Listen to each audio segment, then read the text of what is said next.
Good afternoon.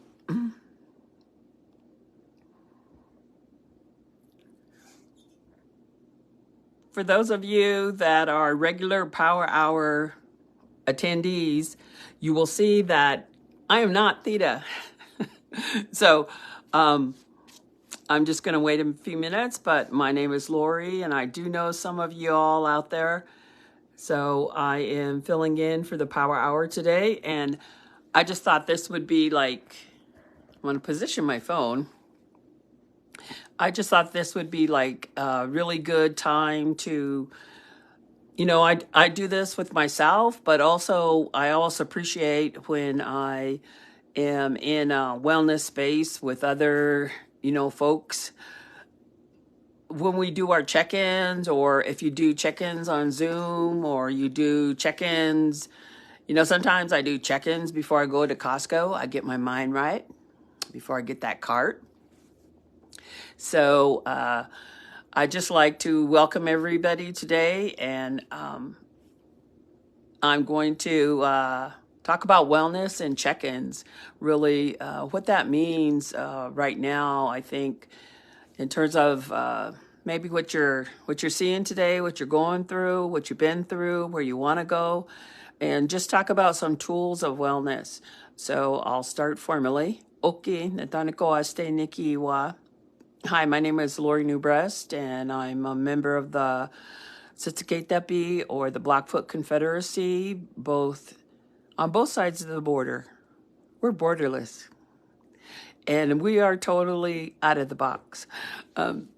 So I see people. So this is working, which is great, because sometimes technology, you kind of like have to, also check in before.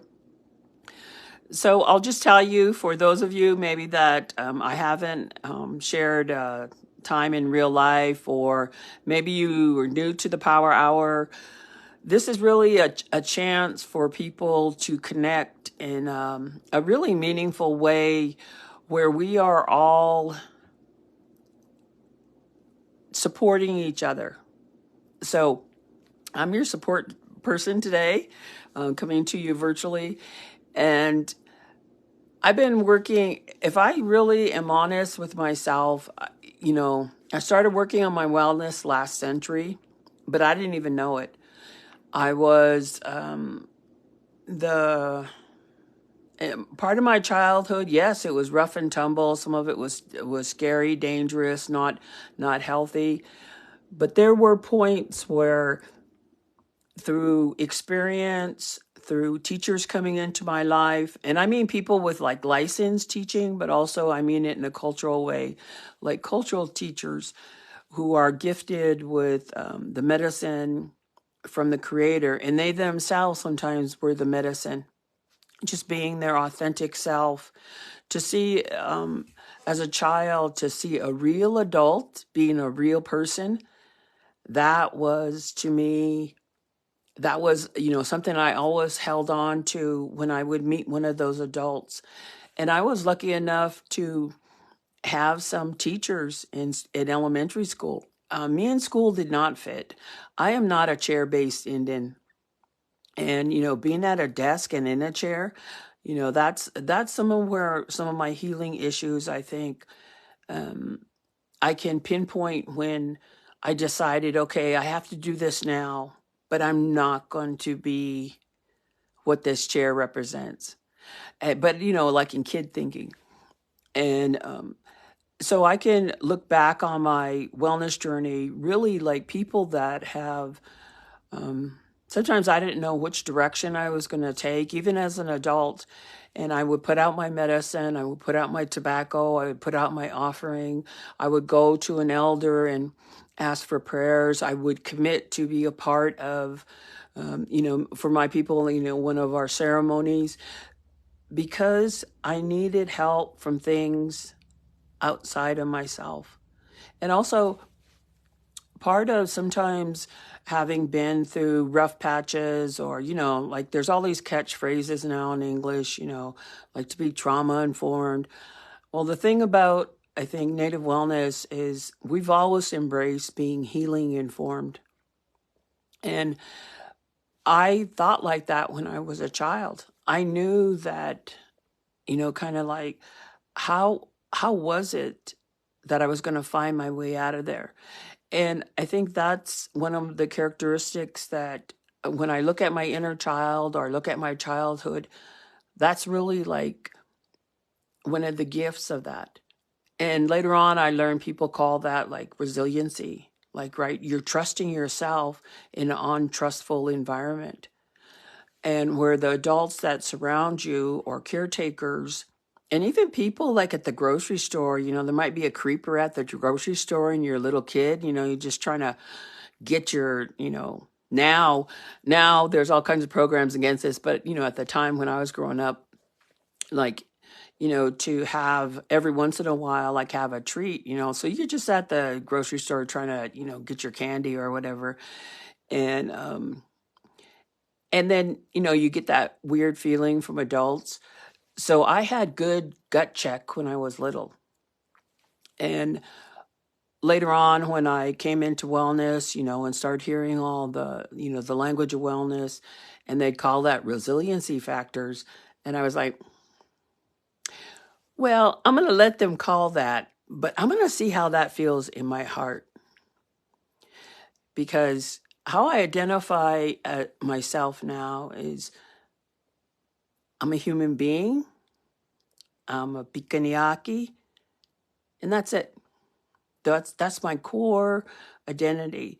But the expression of how I moved through my childhood, through adolescence, through, being learning in the last century, about wellness, and that you didn't have to live in that world that was kind of terror filled and unsafe, was by trusting myself. And I think that that's so much of all wellness right now. It is like, trust yourself. And there's a lot of dialogue about, what do you mean? What are those exercises? How, because if nobody ever did a couple things, you can do those things for yourself now and find like-hearted people. If no one ever acknowledged, maybe sometimes even your existence or the importance of your life path. What I know, like just from my life experience, is that you are essential to the circle.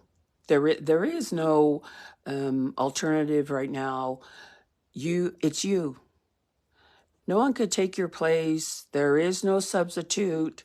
There is no, there's always room in a circle. And we're really at a time where we can acknowledge for each other. When we have friends that are gifted, when we have friends that are our colleagues at work, we can be that person to acknowledge their special inner light. Because that's the thing that gets messed with in childhood when you don't have those safe spaces. Or, if you're the generation that grew up, maybe you're born this century or in the 90s, and you have the benefit of all the work that has come before. You can be that for older people. You can be that for younger people. You can be that for your friends. You can be that for strangers. I think part of the privilege of my life, even when I didn't have money, which used to scare the bejeebies out of everyone who knew me, I'd go around. I was like one of those free roaming Indians, having experiences. But one of the things that it was like I trusted the prayers. I was open to getting help. And that also takes a skill to be, not to be on guard all the time, not to interact with the world, on a maybe like a conditional basis. So sometimes I prepare myself and I check in daily with myself. So this is my new like little golden nugget that I've been using, and I'd like to share it with you. So this is, if you want to say, this is in my right now, this is what I'm carrying around with me everywhere, because it's simple, it's doable, and it works. So I say to myself, either it's really important, like, to speak words also, because, English has not always been our friend. And now we're living in this great time of fusion where things are being expressed in, our original languages that the Creator gave us. And, um, but this also works. This also, you can make English work for you.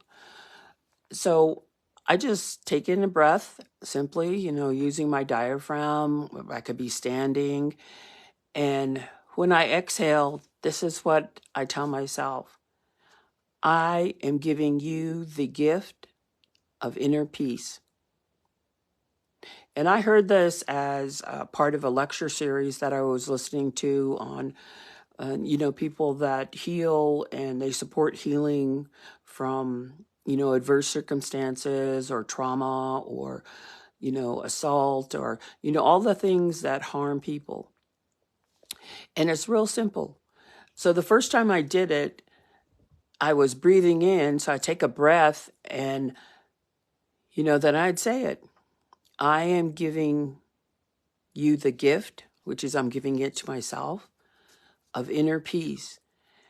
And every time I use it, my lower back relaxes.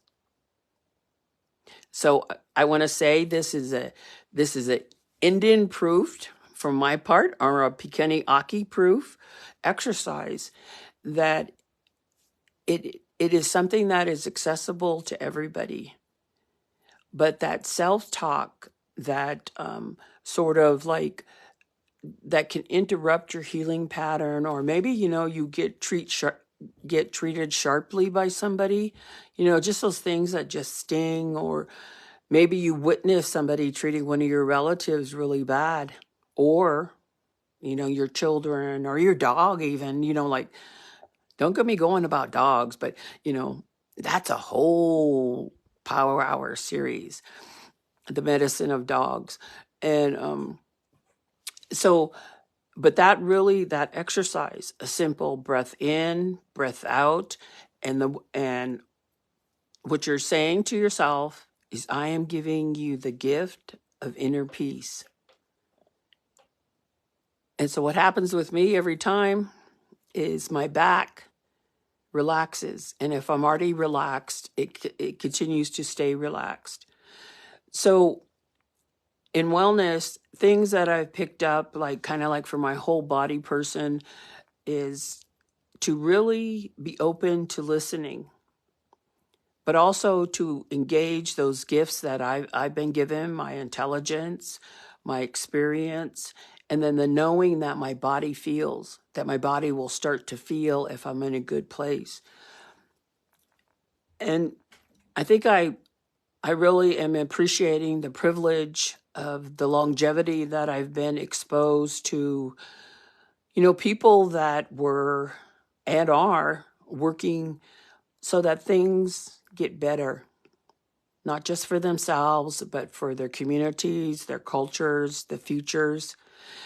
And I see a lot of memes, like on social media, when you heal yourself, you're healing your ancestors. Yes, but sometimes it's just about you. You are enough. You deserve safe spaces. You deserve wellness support. You deserve to be acknowledged for just who you are. You're an okay Indian. And if I'm the first person that tells you that in your life, it's okay. You are okay, just how you are.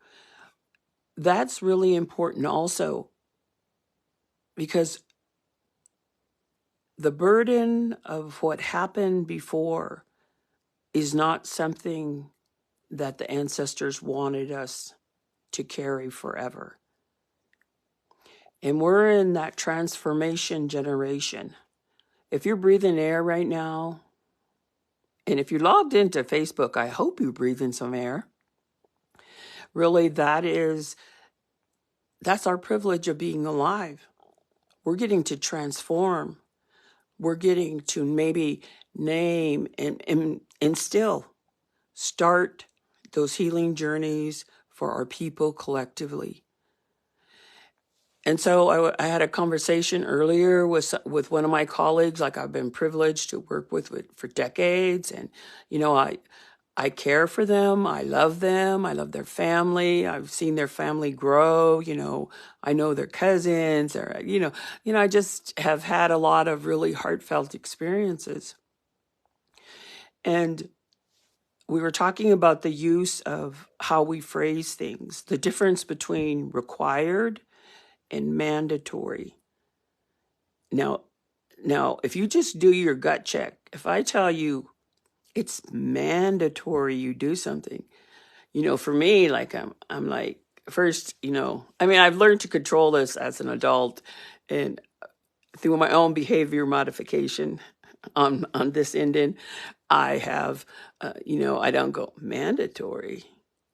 But there was a time in my life I'd go mandatory, and I'd go say, it's probably something I don't want to do even before I found out what it was. But really to understand in many ways, our generation and through social media, we're changing the English language. We're challenging those concepts where lateral violence, they were just like violent. We're good with violence. Those original English speakers, we're good with violence. But now lateral violence is becoming like a compound word in Indian country as the awareness goes and names behavior, not the value of people. Because some good people, that's how they learn how to survive. Good people have practiced lateral violence in their past.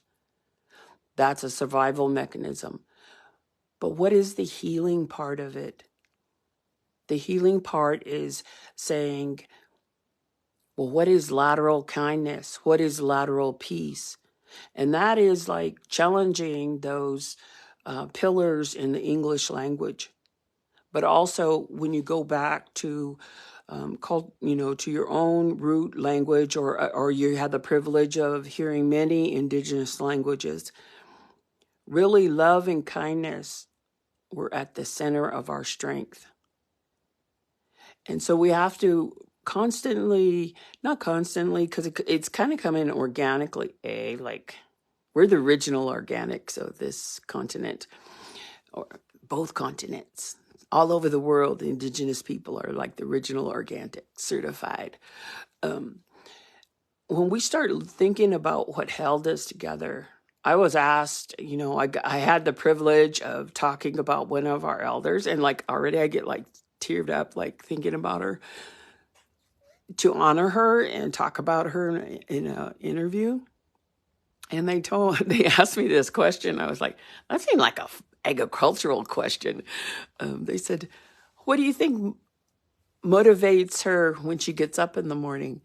And without thinking about it, I just said, well, love for her people, love for her family, love for herself, love for the past generations, love for all universe, the universal like beings, everything, kind of like love. And I realized that it came so quickly because that was the truth. That was the truth in my body.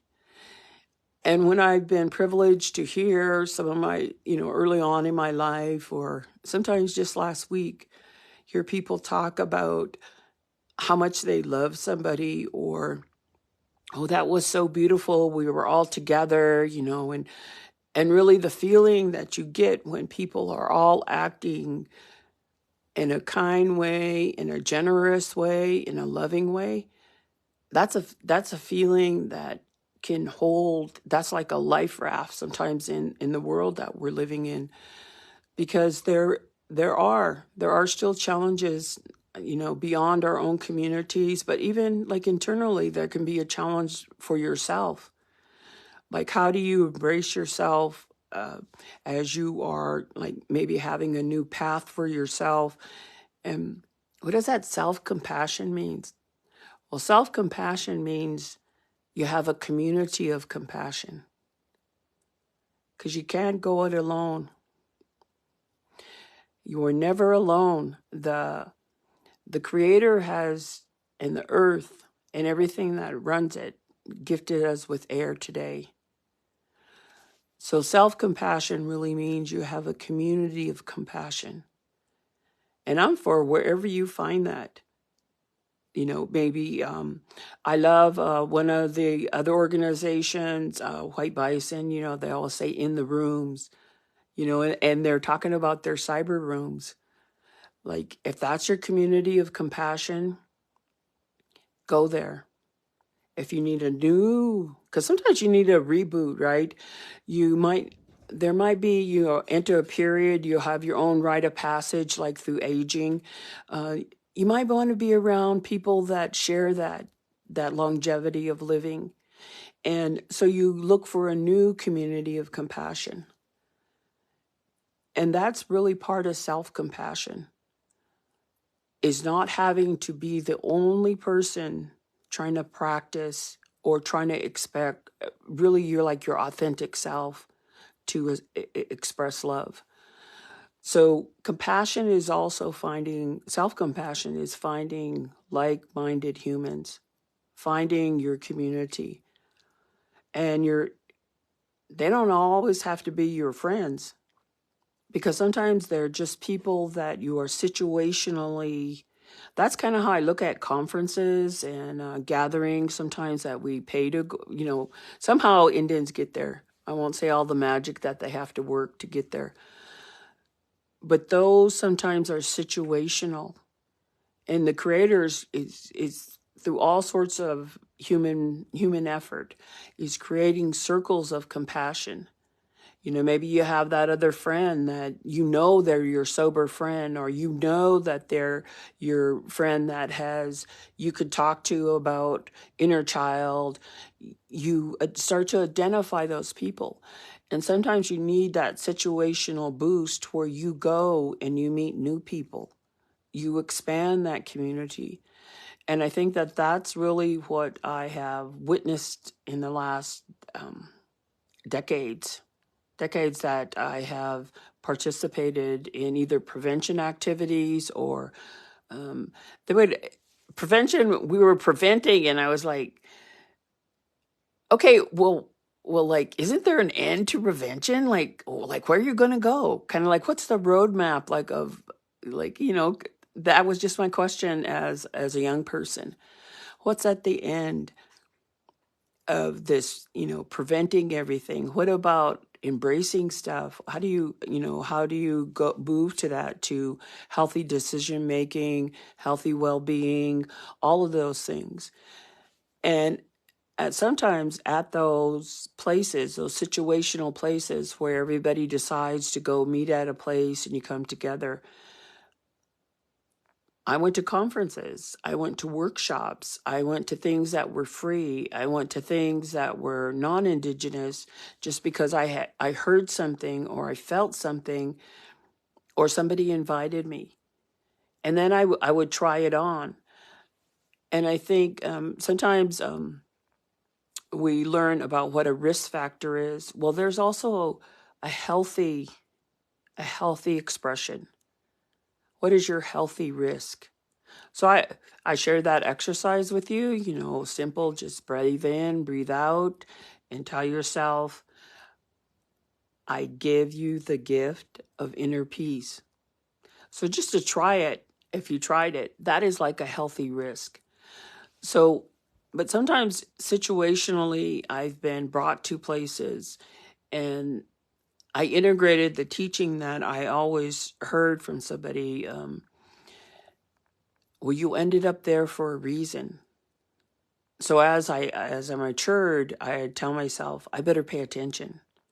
Because sometimes why I went there was not, like, the agenda was not the value that I took away. It was another total surprise that I needed in my life. And so intentionally going and having new experiences and joining those situational communities. You don't got to stay, because that's sometimes the outcome of having, lived through, survived something, is choice gets dampened. Nobody has to stay anywhere, because that free will is also part of what we're gifted with the Creator. So you don't got to suffer. You don't have to.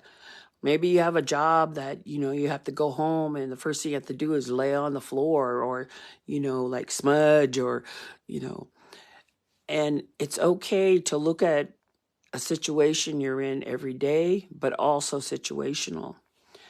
So I want to share a story from way back, 1992. I was at this conference talking about adult children of alcoholics, and somebody somehow got this person up on stage. But I had done enough adult children of alcoholics. I have done enough inner work, and I was feeling pretty good about my gut checks. My gut checks were always positive. And that person was throwing spiritual arrows into the audience about that term, adult children of alcoholics. And that term outlived itself, because you could still Google it. But really now we understand there's a collective. We're all in the living generation. We are all living of a history that we did not choose. And so I was sitting, and I like to sit in the front row. I like to see, I like to see what's going on, but I trust all those other hundreds of Indians that sat behind me. I trust them to have my back. That was like a trusting moment. So I was feeling good. I was, I'm at this wellness conference, got a T-shirt, and like I was feeling good, right? And that person started flinging those, now what we call lateral violence, lateral oppression. And you can call them, you can have all kinds of labels. But my gut said, get up and walk out, because I don't got to take this. And I always look at that as a moment when that was one of my resiliency strengths, that I sometimes the repercussions when I did that as a child, because child aren't supposed to say this adult is, whatever, I'm checking out. Or, I was known for, I can't take school today. So I would, but I had turned that around to a boundary in my healing. And that's what a gut check helps you do. If you weren't taught, or you had nobody taught you how to set a boundary or to repair one, maybe that was violated, that's what a gut check can help you. So my mind, my body, and my heart was working together. And I got up, I was in the front row, and I walked out of there. And I thought, I will never pay to see that person present again. Because I had to pay. I didn't, employment was shaky back then. And, so I really see that as where it helped move me forward. Or maybe now, for those of you who do know me, I would stand up and say, excuse me, I have a question. Or I would like to make a comment here. Or, I've learned, it's like my circle thinking. Because in dysfunction, or like in not so good, icky places, a hierarchy survives. Somebody's the top dog and everybody else is below them. But being a Piikani, we're circle thinkers. And in the circle, everybody is sacred. Everybody is equal. If you want a definition of equality or equity, You just got to dip into the circle thinking. Every human being has worth. And I was also told at different points, well, everybody is a teacher. But sometimes it's not a lesson that it's like the wrong lesson. It's like where you're trying to look, am I in the right classroom, or did I slip into another reality? Or, something. So I've had those moments where I've had that integrative, my heart. This is where my heart really lives. Because I have really learned to take out those thoughts about being a woman, or assumptions about gender and what you should be doing, about, people trying to define me all the time, or trying to tell me what to do. Like, now I love that expression, trying to cap me. No, So those are those full integration where you bear really the benefit, because you deserve it, of the work you do in wellness. And maybe you were a worker child. I was a worker child. I think now I believe they call that like child labor and stuff like that. But sometimes, although I am a playful person and I love to play and I love to, like have unscripted time, that's something I've learned to embrace about myself and get back to, because that's not always what my experience. I had to work from a very real age, not because it was optional, but because it was necessary to survive. If I wanted stuff, if I wanted clothes for school or other stuff, then I had to work for it. I had to find some way to, make money. So I have rediscovered in wellness, like, I love to play. I love to, make jokes, like kind of like that unscripted. And as an adult, as a maturing adult, really, that's also a gift, I think, from my wellness journey is, I color, I do frivolous things. I was looking at, especially like all these things, you got to move after you eat and stuff like, all this stuff. And I was like, move? Why don't you just dance? So I do, like, I watch some videos because they remind me of my childhood, because some of them dance moves are like, they're getting they're rerunning, right? And so I do things to move, because that's an incredibly important part of wellness. That moving your physical body is also how you begin to maybe find those things where you might be holding something, maybe for decades, and you slowly start unraveling it. Maybe when you do that exercise, I give myself the gift of inner peace. Maybe you find that something unloosens. And you don't have to go back and write a book about the details of that experience. You keep writing a new script. This is your next page. And a lot of physical work in wellness, taking a walk, wiggling your toes right now. Like, you can do that, right? Wiggle your toes. A lot of wellness is staying in your body, literally, not just up here, or not, just here, or not in the gut. Because you don't want your gut to take on everything. And so in wellness, I've been in those situational communities where I go, and sometimes, I would be in a city I didn't live in for maybe for work travel or otherwise, or I was in theater school in Toronto, Canada one time, and people were wilding out.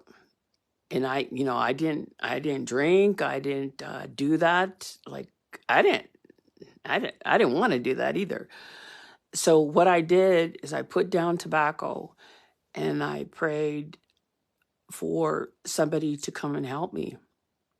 And I found out from this one person, Anishinaabe Health, they had a traditional healer that came down. So I went to that traditional healer, signed myself up as an American, because I was like, yeah, I like that label. I wasn't eligible for like Canada Health, but they treat me if it was an emergency. So they put me down as an indigenous person. And I was like, I could live with that if I get to see a traditional healer, because they had to, they have their compliance. So it led me to a traditional healer who was funny, who the minute I walked in and I smelled the smudge and I seen the medicines that he had brought laid out and his helper, I immediately felt safety. I was home, even though that wasn't my home territory, that wasn't my cultural practice.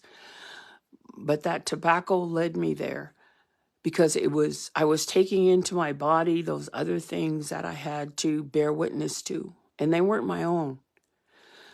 So he really helped me, and he was funny, and so then I was led then at Anishinaabe Health to another person who I could see, and she was like my touchstone. Her name was Joanne, so I could drop in and talk with her. And, and if anything came up, and then I had those safe communities to go to. I had those compassionate communities to go to. And then I started knowing more and more people, and that's where I met one of my long-term adult friends and her daughter now, who's an adult, which, sometimes I think of her as a little girl still. I met her too. And so like I inherited a new relatives and a new community. But I look back on that time and I wanted something different. I didn't want to have to live that script that I seen other people living, no judgment on them, but it just didn't fit. It's like trying to wear a small shoe. You're going to get corns and you're not going to feel good and you're going to throw your back out and all this other kind of stuff. So, or bunions, just in case young people don't know that's what a corn is. So in that situational, I created a community. And then throughout my journey, I would just meet people I thought were by accident, but it wasn't. It was that I believe Creator wants me to live a good life because I'm Creator's child. And my part is to be open to that. So to be open to those people that we're all on the same journey. We want the same things. We want safety. We want to be treated with kindness and respect in all kinds of ways. We want communities full of people that's what they're experiencing.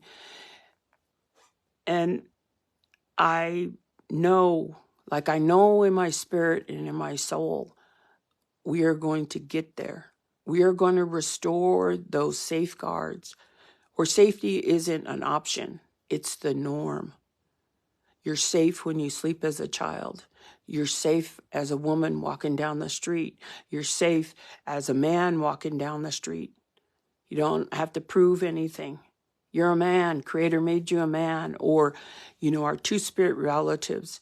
That's how Creator made you. You're safe. And all the other, the transformation of genders, to me, I feel right now like that's a privileged moment to be alive. Because when we're all safe, we've arrived. When the GPS says you've arrived at your destination, that will be our destination. When everybody has that privilege of safety. And when that safety goes awry, our way to restore that safety, that's what we will be practicing. So I really look at those situational where looking outside of myself, outside of my community, but also in my community. Like I can name, if I go down my Facebook list or on my Instagram, well, okay, every dog I follow on the other social media platforms, I believe is clean and sober. All the dogs I could vouch for. But if you go down your friends list, so if I did that on any social media platform or even on my whatever I use to connect electronically, I know the people I could call that are in wellness, that are saying, I am actively working on this. And when I go somewhere and I meet somebody that maybe I knew them 40 years ago, and I'm just happy that we're both there in wellness. Because when I knew them as a child 40 or younger person 40 years ago, I was scared of them. But seeing people be their authentic self and repair that hurt or that damage that other folks caused them or situations caused them, meeting them now when they're their authentic self, that is like not just the action, sometimes for some people, the action of forgiveness, but it's also the action of compassion. So self-compassion is also being a part of those communities, those healing communities, where maybe you see somebody that they've struggled to even walk in a room that says wellness, or they have been on a journey and you haven't seen them for decades or a couple weeks, or they're newly returned to your home community, or maybe they've been through some transformation, some experience where they laid things aside. So I think that those gatherings that you're able to attend where you can find that community, that's really one of the gifts of wellness, and really being open. So I do this other check with myself, like sometimes I tell myself, like when I've arrived, and I'm not driving a car, I should say that, or driving or flying an airplane or anything like that, or operating heavy equipment. I take a breath when I sit down and I momentarily close my eyes. And that's one of my checks of safety. Can I relax, take a breath, and close my eyes? Or sometimes when I'm listening to like really encouraging words or heartfelt words, I check in with myself and I do that. I close my eyes. Because for me, that's one of the behaviors that I've coached myself on, that I didn't always have to be on watch or on tap, on the ready. But again, just like on, medicine from IHS, don't do this while operating machinery or driving. Don't be closing your eyes and be trying to drive, even in one of those driverless cars. So today when I was thinking, okay, my other check-in is I have noticed over the last 2 weeks, I have been monitoring and I'm recovering from like a throat chingamabob, whatever you want to call it. So I have been coaching myself on my water to make sure that I'm drinking good water. And I'm not saying you have to do this, but they help me. Sodium-free electrolytes, they help me. So I've been coaching myself on drinking a glass of water. So sometimes that's also a good check-in with yourself.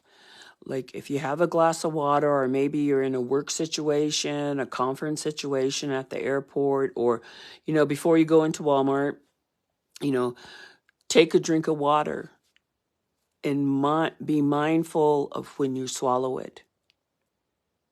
Because if your throat feels tight, that's something that you can take care of right away.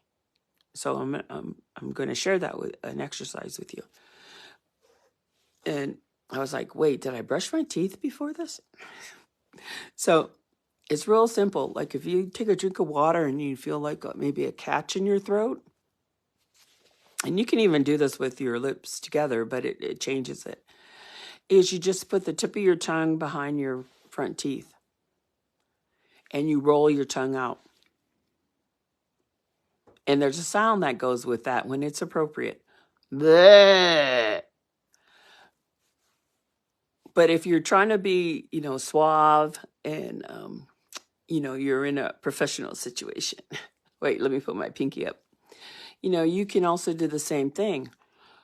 Is you put your tongue farther back, down from your front teeth, and you push it forward and take a breath. Because all you're checking is your tongue ends way back here. You're just checking the tightness of your tongue. And then the other thing that loosens it up, which you could do with your mouth closed, but you can also go flick your tongue up and down inside your mouth. And sometimes that also will give you a check about, am I holding my tongue somewhere rigidly in my mouth? And all just flicking it up and down after you took that drink of water, or, if you're in the safety of your car and you can go there. All it's doing is loosening that back part of your tongue, and it's relaxing it. Because if your tongue is tight, it starts translating down through your body. And so those are doable, simple things that you can do. And my favorite, like I used to have an uncle, he was a great singer and guitar player too, and hand game like champion. No, he was beyond a champion. What is he, like hand game angel or something? But this is what he used to always do. And for those of you that have had like any professional voice training, or maybe you're a singer and your tongue is feeling a little tight, you just give it, and if you got a paw like a horse, if you, or buffalo or whatever, you just blow your lips. And what that does is it resets the air. It also, if you've been holding your breath, you start to breathe normally.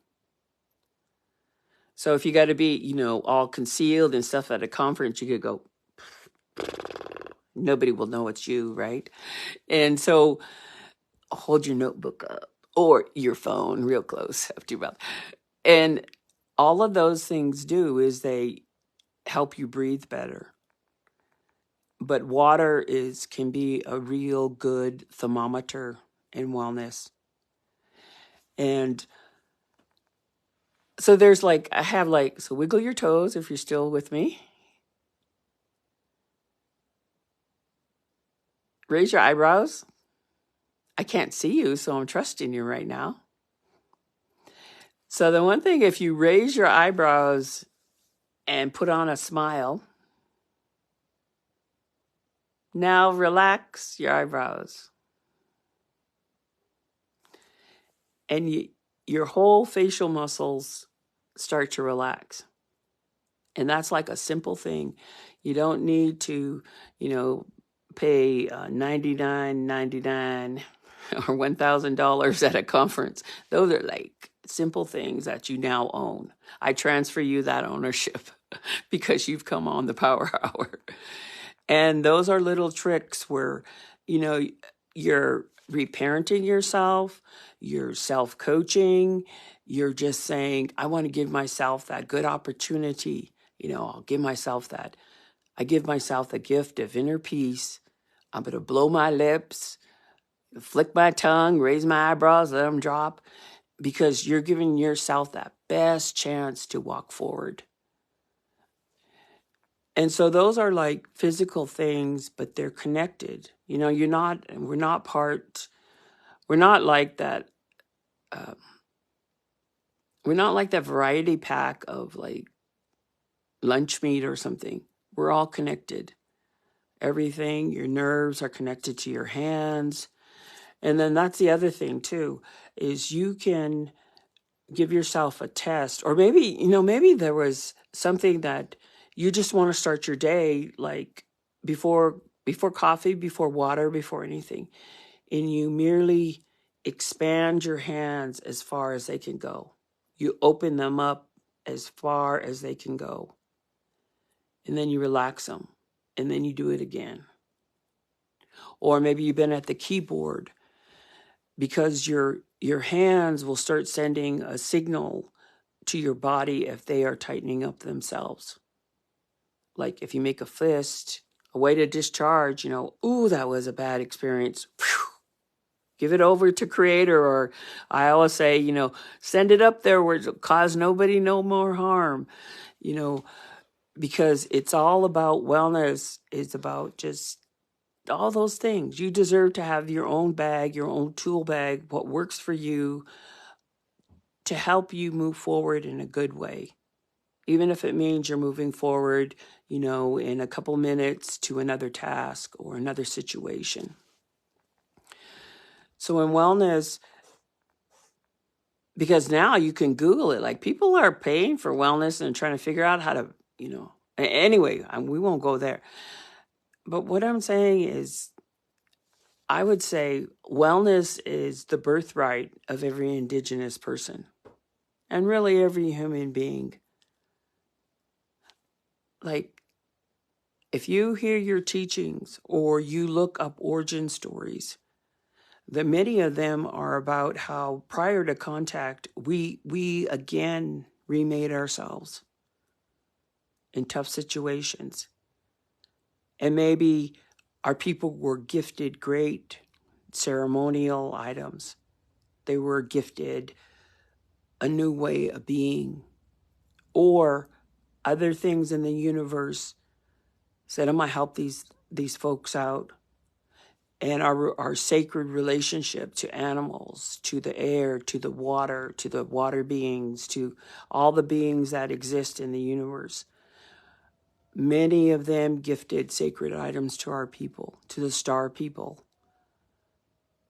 who have put permanent teachings up in the sky. So that every generation, if you lose your way and you suddenly say, well, we don't call it the Milky Way. I wonder what my people call it. And you start looking up the teachings of the Wolf Road, or maybe your people now are starting to integrate those in curriculums.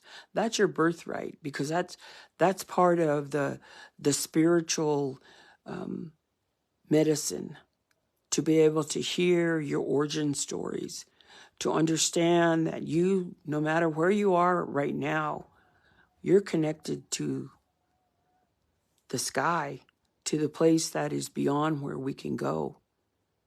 And those are in the original stories. Those are in the teachings. So I went to this performance in a big city.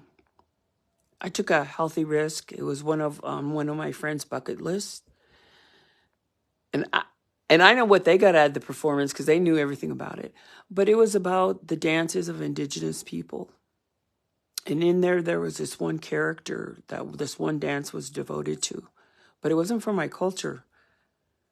But the way I recognized it was, oh, he's like Napi, our trickster, or what people call in the English language a trickster. Because those teachings are sacred. Those teachings often involve the spiritual part about your physical actions matter. The way you let yourself be treated, but also how you treat others. And the ones that we don't want to replicate, there's usually a teaching in there that, it's not just about being trickster or being funny or being a buffoon. There's some deep spiritual teachings in all of those. So that's how I related to that one dance. It was, oh, he's like Napi. And he had this golden fan, right? My people didn't do fans. We had buffalo tails and stuff like that. But I could appreciate the fan, so I also think that that's what wellness does. It also lets people understand through and be compassionate that maybe in your journey, your wisdom wasn't as high as it is today. But reflecting back and through actions you do, you're building your wisdom keeper kit. Because that's what the living generation is now. We're asked to integrate great teachings of what caused harm and how we're going to right those. That's what. So this is my logic. This is my Piccini logic. Therefore, we've been given the answers to repair our world.